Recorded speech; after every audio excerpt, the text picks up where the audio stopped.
This is a 2022 Glastron GX 215 offered for sale here at SkipperBud's Marina in Lake Fenton.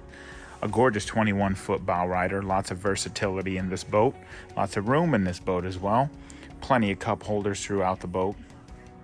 As you walk up towards the bow area, lots of room to kind of stretch out, hang out up here. You do have the option of adding bow fill-in cushions to make a big sun pad up here as well.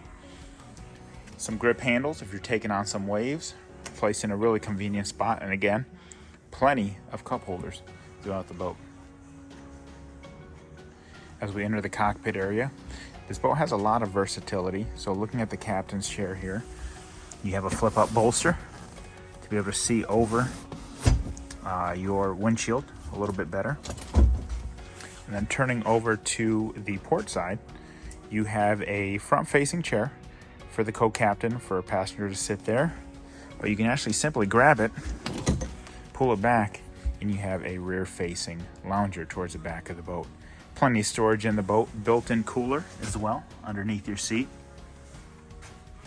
And you can see this one here is powered by a 4.5 liter, 250 horsepower cruiser. Plenty of room to store your things underneath, towels, vests, anything of that nature, some inflatables maybe. And then you have a really convenient drying area here. You put your wet stuff in there, and the warmth of the engine will actually heat your stuff up and dry it out. So a really cool feature there. Another neat thing about this boat makes it a little more versatile as well, as you've got your rear-facing pad here, but you can actually grab the end of it. It becomes your walk-through transom. Then you've got a leg here. You can fold that out, put that down, and now you have a little chaise lounge in the back. So really cool boat, beautiful boat, plenty of room, really simplified helm. But take some time, come on down to SkipperBud's Lake Fenton Marina and check out the Glastron GX 215.